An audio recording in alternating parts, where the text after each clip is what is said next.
নমস্কার, আমি হলাম অ্যাস্ট্রোলজার রুমি মাহিন্দার। অঙ্গারক যোগের নিয়ে এর আগে প্রতিকার কিভাবে করবেন অবশ্যই বলে দিয়েছিলাম। আজকে বলবো অঙ্গারক যোগ কোন কোন ঘরে থাকলে কী রকম ফল দেয় সেটা আপনাদের সঙ্গে আলোচনা করব। প্রথম হচ্ছে লগ্নে, যদি কারোর লগ্নেতে অঙ্গারক যোগ হয়, মানে রাহু মঙ্গল নিয়ে অঙ্গারক যোগ হয়, তাহলে সেই জাতকের মধ্যে খুব রাগ, অস্থিরতা হবে, স্বাস্থ্যের সমস্যা হবে, কোনো না কোনো ছোটোখাটো দুর্ঘটনার সঙ্গে যুক্ত হবে, শত্রুতা প্রচুর থাকবে, অশান্তি প্রচণ্ড পরিমাণে তার থাকবে, বিবাহ বলুন, ভালোবাসার ক্ষেত্রে বলুন, ঝগড়াঝাটি এবং দাম্পত্য জীবনে কিন্তু প্রচণ্ড সমস্যা হবে। যদি চতুর্থ ঘরে অঙ্গারক যোগ হয় তাহলে গৃহের শান্তি নষ্ট হবে, মায়ের স্বাস্থ্যে সমস্যা হবে, প্লাস মায়ের সঙ্গে সম্পর্ক খারাপ হবে, জমি জমা থাকলে সেই সবের সঙ্গে ঝগড়াঝাটি, মামলা মকদ্দমা কিন্তু থাকবেই। এবং যদি সপ্তম ঘরে যদি অঙ্গারক যোগ হয় তাহলে দাম্পত্য জীবনে অশান্তি, বিবাহ বিচ্ছেদের সম্ভাবনা থাকে। মানে সঙ্গীর সাথে, আগেই বললাম লাইফ পার্টনারের সঙ্গে কিন্তু ভীষণভাবে ঝগড়াঝাটি, ভালোবাসাতে কিন্তু প্রচণ্ড পরিমাণে বাধা, এবং যাদের বিবাহ হয়নি তাদের বিবাহে কিন্তু প্রচণ্ড দেরি, বয়স পেরিয়ে যাবে, দেখবেন বিবাহ হচ্ছে না।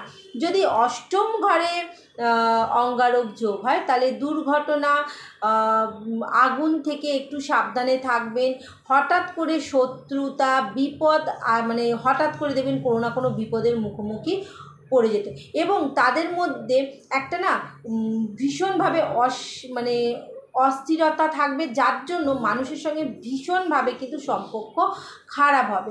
যদি দ্বাদশ ঘরে যদি অঙ্গারক যোগ হয় তাহলে অর্থ প্রচণ্ড পরিমাণে ব্যয় হবে, ধার দেনার সঙ্গে জড়িয়ে পড়বেন, প্লাস বিশেষভাবে দেখবেন খুব কষ্টের সঙ্গে অনটন হচ্ছে, এবং দেখবে মাঝে মাঝে ঘুম হচ্ছে না, ঘুম মানে ভেঙে যাচ্ছে, রাতের পর রাত জেগে আছেন, অথচ দেখছেন যে কোনো কারণবশতেই মানে ঘুম আসছে না, দেখবেন অনেক রকম শরীরের মধ্যে অস্থিরতা কিন্তু বেড়ে যাবে।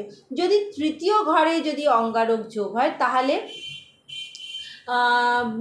ভাই বোনেদের সঙ্গে সম্পর্ক খারাপ হবে, এবং আত্মীয় স্বজনদের সঙ্গে সম্পর্ক খারাপ হবে, এবং দেখা যাবে ছোট ছোট যাত্রা করতে যাচ্ছেন সেখানে কিন্তু বিপদ দুর্ঘটনার সঙ্গে যুক্ত।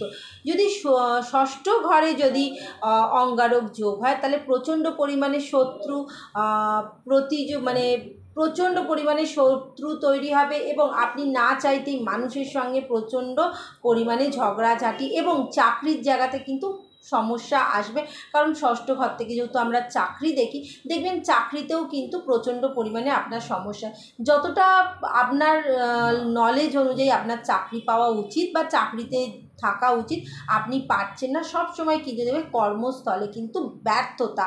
অবশ্যই বলবো যারা যারা অঙ্গারক যোগের সঙ্গে ভুগছেন বা অঙ্গারক যোগ আছে, অবশ্যই পারলে আমার সঙ্গে কন্ট্যাক্ট করুন, এর কিছু না কিছু সমস্যা সমাধান কিন্তু আমার কাছ থেকে আপনারা পেয়ে যাবেন। সবাই ভালো থাকবেন, সুস্থ থাকবেন। নমস্কার।